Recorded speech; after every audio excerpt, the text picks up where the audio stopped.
كنتم حيدرا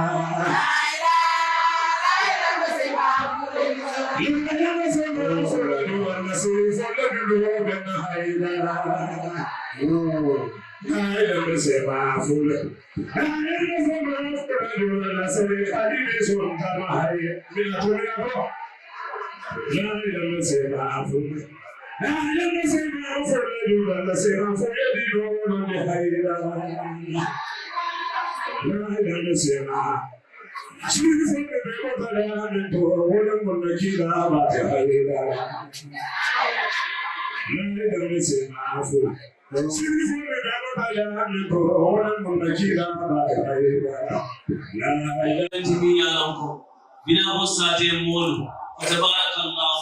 ani balda kunna banko molu ani senegal banko molu wal dunya dinkira ni yalon be badar lako ni kampula o fudara jeto badar laka bi yuta ka kekele alfatin moli ni yalon ko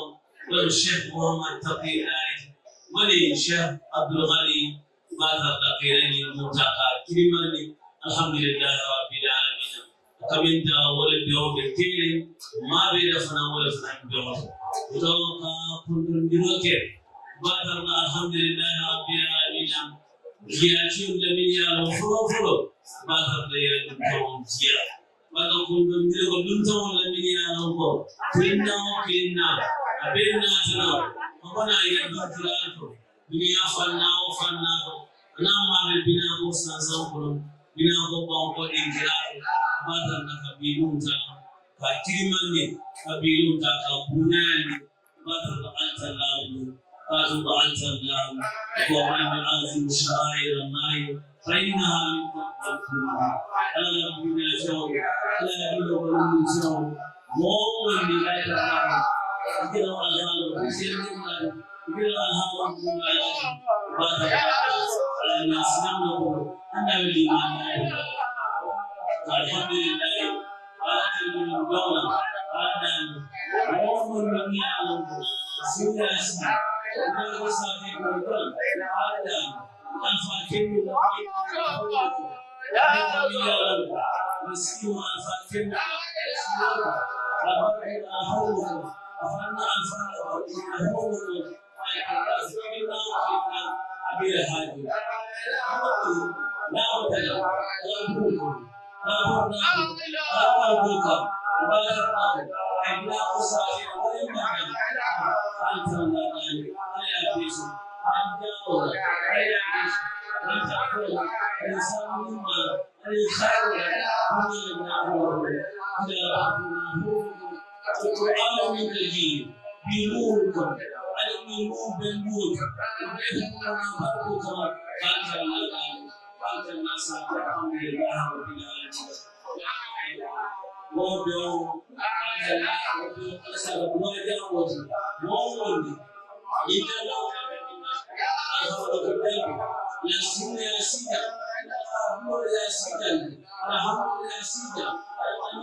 alhamdulillah rabbil alamin ila wasaqi mulu ila muntam kila wa'ida bidata kifam faivale kalimuta atuna atana Allah bidun alhamdulillah masha Allah sahum mubeyko abara haida don makahum mubeyko abara samudi mabdo fa ila tajidu fiha a'la fala tadkhuluha ila akhir al-ayat نالجنت كألف سنين جل وعلا مما لا بيروتو تيري تالا كفلو تالا ما سكولا كنو نالا بلاندي تالا جيري فتنيو تالا فلين نينيا تلين تالا نوما سوتيتو مسالا كيلا صلى الله عليه وسلم بما بيابي كنتنا ملاي mobe bakola surtout na imam ratibu muyala ko na sura fawle mut inal fadla بيد الله يؤتيه من يشاء والله ذو فضل عظيم كاجلو كما سولو أتركا كيكيرو كشوانيرو كموتو موكا تيكاندي كاكسانو أفولا كيجوكا ياكو ولم إماكو ولم ياكل ولم إماكل فلا ولم أنا غادو ميفابان ملانيا بابوت إلي دكول أني كليفة با وآتوا الله وآتوا الرسول وأولو الأمر منكم ملانيا بابوت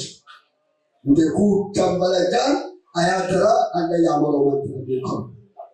wakati na toka ya dogo alaya tika alaya duye bulo kono ala alayhi simarapo jalla wa ala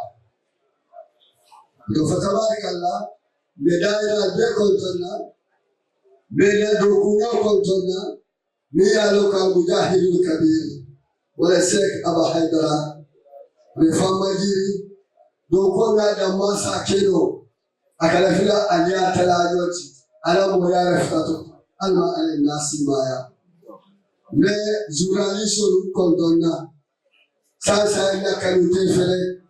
afada sasa italkunna muya loko yejure lokuno nakaduhu kirimsa فتباركالله أحسن الخالقين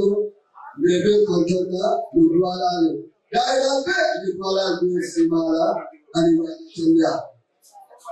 وده كلا سال بprogram ويانا نتمي يا مروكا منا كماسيلا كدائرا كماسي من كواليا بنتا يا مارو دينا نورو فلو ساترا دايرا دول فناسينا مالوتو دايرا سيحكو بيني نادوا دما كاتونا منتجونا برسل كيدوما نادوا دما وجام رسول الله محمد على فضل درس حبا صلى الله عليه وسلم رسول الله محمد بنعمة على فضيلة على جبل سفر نعمة يا حبيب الله وقلب قلوب نعمة على فضيلة يا رسول الله محمد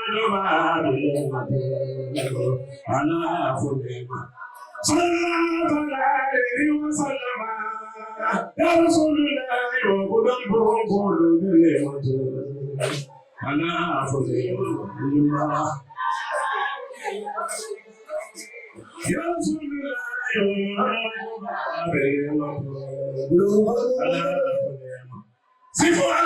سفون نعمة يا حبيب الله ومدينة قلوب نعمة على فضيلة يا رسول الله محمد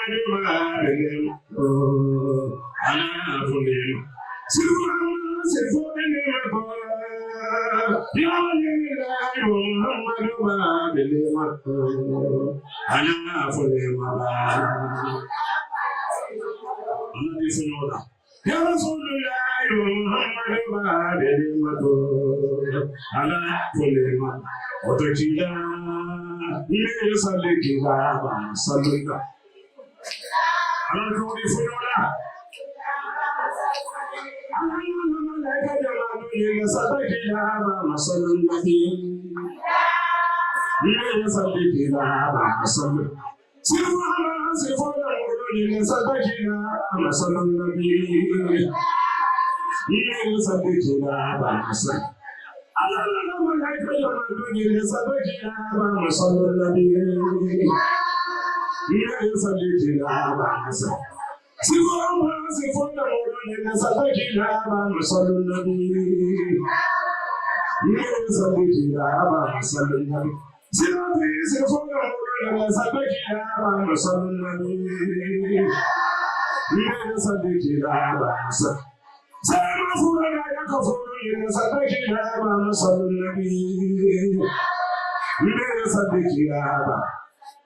فأدم تعمل الولد صدقنا ومسل النبي صدقنا ومسل فأيبون يقول الولد صدقنا ومسل النبي ونصدقنا ومسل النبي من الزيارة سيما بويا بدينا زيارة أيضا الزيارة سيما بويا بدينا زيارة أيضا الزيارة سيما بويا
Shahaba kumaka mbake sai kaita ndiko kamoni ya masele kana kansa hoko ya daile fabanda Ashia Sidat Mushah Abdullah Shah Mahfud Mushah Muhammad Babu Mali Walenata kama bija Bukata mod ayile kalul tawlu konton ni khalifo toyala ani akoto tolabal mube be mulbijam ani adokol de dibal be toyala ay appela fonde na be domoto ko say mo pese la moy abe konto diro ani tetro di jairo mudira mola ba foka ani abe tuwa mujela wal alfa la yamaroka kurasa ayita ni banfo mola ani duntawlu ani nalalu bebe bokki ndafi tabarakallahu yalla dogalna ñaari lakk yépp dagan na di pour ñu làkk fa daxit olof ak soos daje dañu bëgg a ubbi gàmmu bi yàlla dogal na shahaba bi ci ne di doom ci kër gi muy liggéey ak ustaas yi taalibe yi fii ci wàllu guddi gi de waaye buñ koy ubbi mu am koo xam ne moo fi teewal xalifa bi moo fi teewal ay magam yi fi nekk ak ay rakkam di Cheikh Sidaat mu Cheikh de Taqillah mu Cheikh Mahmoud la mu Cheikh Mouhamed Badou Nabi ñu jox ko ndigal bu mu ñëw teew fi dalal gan yi teeru leen tatagal leen fi sant leen gërëm leen ba noppi mu ñaan moom ñi yeewee ko dellu kër ga ñu mën a wee kër liggéey bi porte-parole famille bi tam fi nekk xam ne mooy Ibrahima Souamane tabarakallahu ne ñëpp déglu ndax li fi wax am na solo lool bu ko defee bu ñu noppee ci loolu ñu mën a ñu mën a continuer ci li nga xam ne mooy liggéey bi bismillah Cheikh Sidaat taw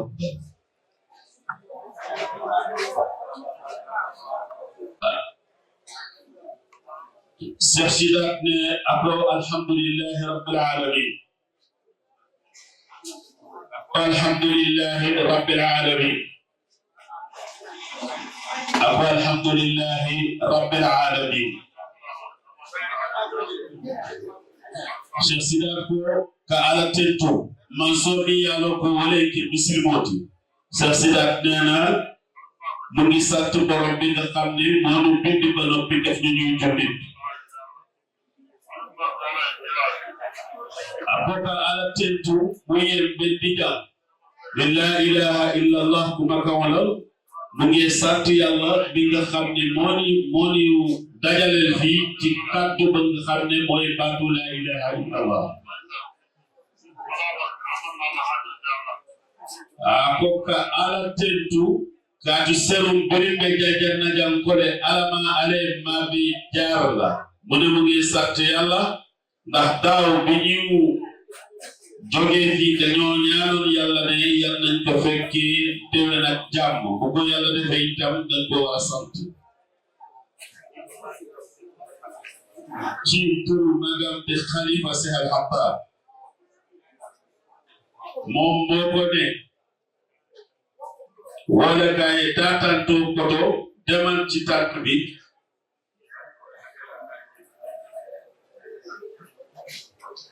wala gaay ko taatanto koto ya alquran karannal tettuji yejeyni biri sunkaro dallu fodo fo biibe alquran o bala koko ne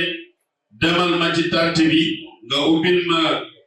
gàmmu bi waaye nga santal ma ñi nga xam ne ñoom bi koor gi tàmbalee ci njëlbeen bi ba ci jeexital bi nga santal ma leen te gërëm leen ñi nga xam ne ñoom ñoo nànk ci wàllu organisation bi mel ni sahaba muli yàlla ko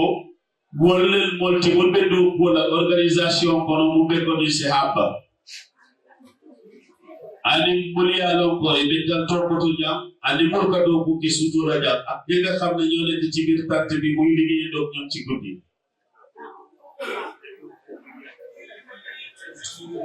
ka be tektula ka foye go asa foye da do ko beti anga be tektula be jayra nana moom leen di wax ne moom leen di sant di leen gërëm di leen xamal ne seen liggéey bi jag na te rafet na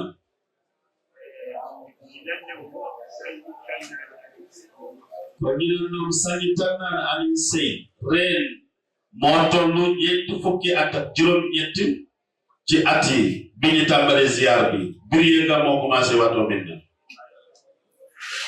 alfaani na toloon na anim bi koy mon kumandi mon na li tax ñu woo nit ñi ñi daje fi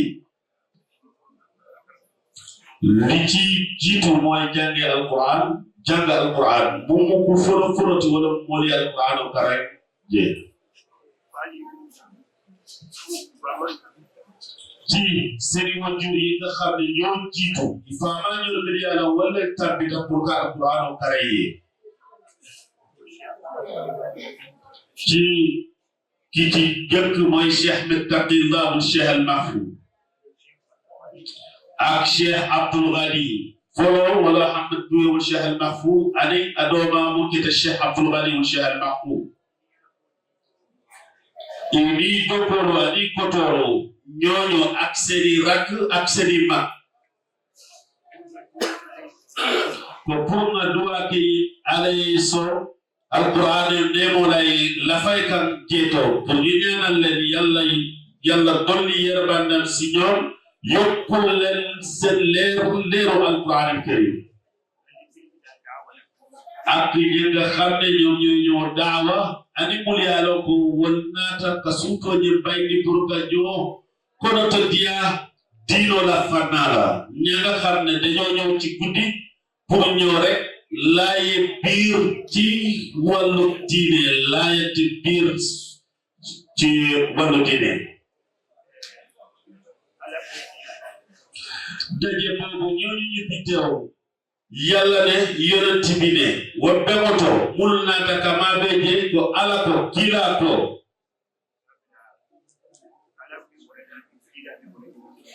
aku aya bira ko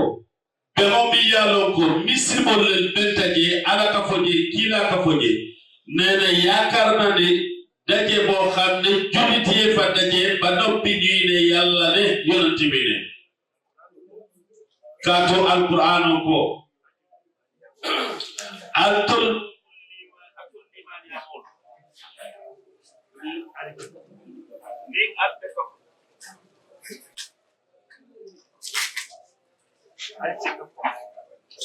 Ako atul lima ni amol nanti kapla alsekap ko altul lima ni amol nalbe kafla jasidat nena alquran be wax ne yéen ñi gëm yàlla boole ni boole di dajale ci mbir na ngeen dajale ci loo xam ne boole dajaloo not ci li nga xam ne mooy yàlla alkana ben kakafu ñuma pour ala sosola alkana kafu ñuma fana itam ni ñoo jaw yàlla ani kila jaw yàlla boole daje mot di dajaloo ay mbooloo ndax añaarante wala mbañel bay bañ rasulillahi naal be kafula al kafu alaka ma anala kila la boole ni and lente yàlla tax ak yonent bi sallallahu alayhi wa sallam waaye ustaas yaa ngi fi ñooñu nag dinañ waxtaan li deme ci loolu ustaas on bi jande ibol kaccaarale mun taataw fannaala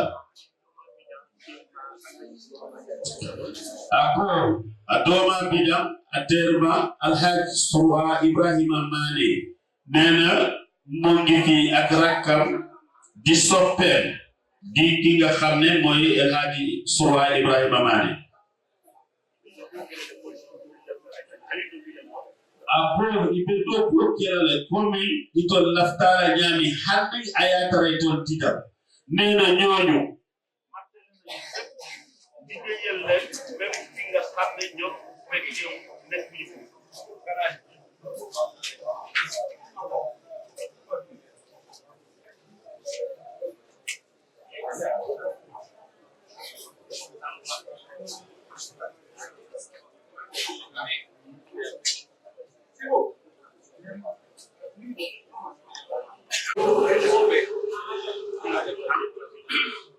Ako hani tol tike dogo ni pekela nyamale sene nepp fekke ñoo won ci jotaay bi yaakar nañu ne liggéey bi dina doxé ni mu waré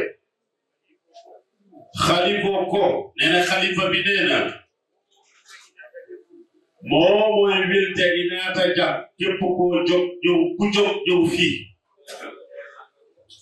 akaba kole ya baraka nena dina ne jërëjëf kwa bela dana alma ali mon bela hado jara nena mu ngi ñaan yalla faj aajo yépp mo ta dawda ila be ma fele képp fo ay joge ko ñëw fi nena jotaay bi sa jotaay la nena mu ngi sakku ci yépp akaba mo bedan pour mbéywili na ron ñépp jog taxaw ñu sant yalla na ala tentu na saliki yalla ñu sant yalla te julli ci yonent bi ñi ñaanal wayde bi yalla dolli len yermande te yalla dolli len leeram ta duwaake sawante bi foy tabla ala senji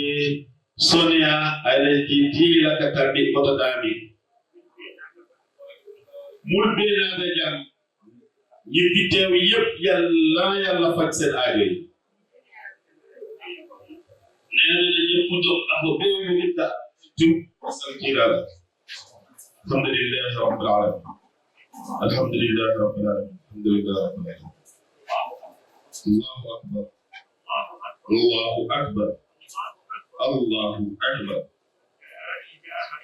la ilaha illa Allah Muhammadur Rasulullah sallallahu alaihi wasallam ko bese illo ne ñepp xamne tay mo tollu ñetti fukki fan ak juroom ñetti bilom sangi tannani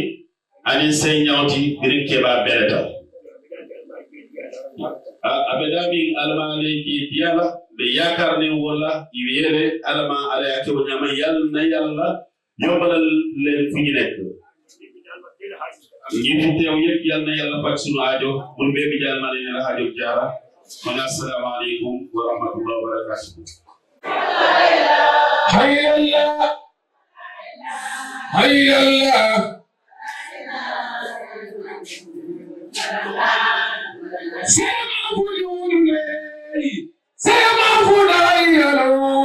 sema fudule gimbana kulu karanna wajabi hayya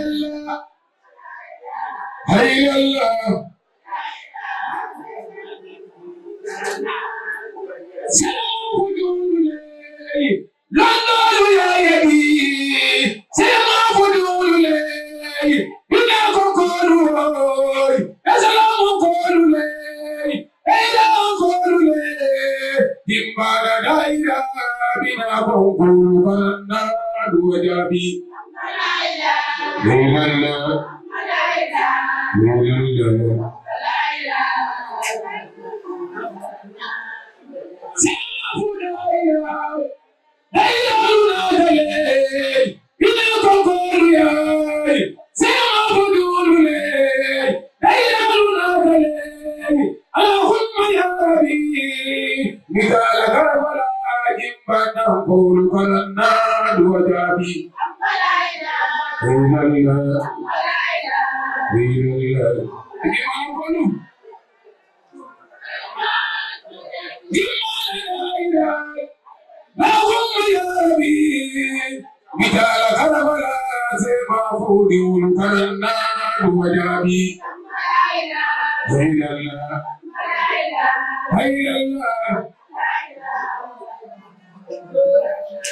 الله جبار لا إله جبار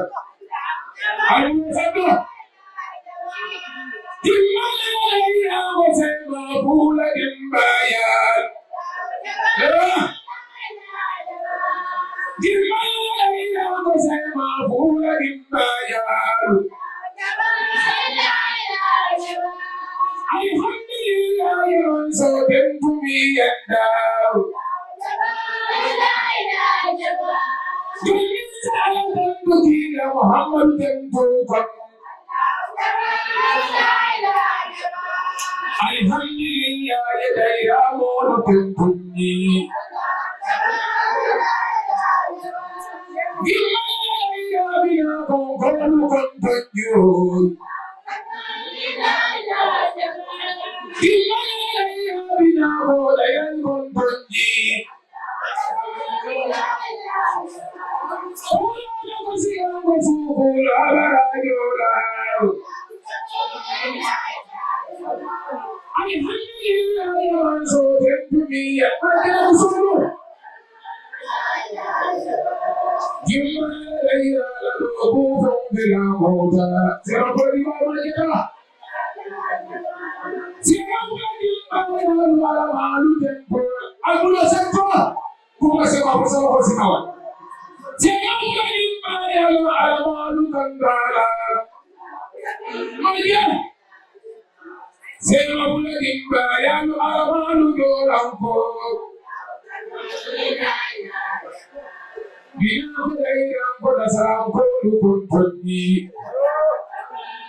Semafuna duwate boyla tonya. Allah la ilaha. Kalifudele masukule. Bula. Allah la ilaha. Wallah. Sifonu watale, sifonu watale bonya. Allah la ilaha, numuro bela, numuro chera. Allah la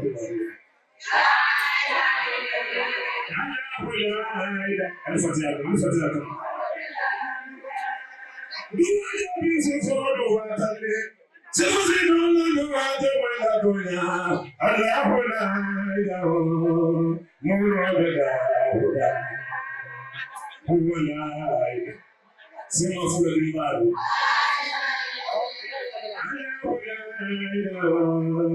Mono bela. Paimu jatanu watale, jatanya yelaru wate boyla konya. Allahu la ilaha, numuro bela masukule. Huwalai, kuda kurule jana sufota iluno.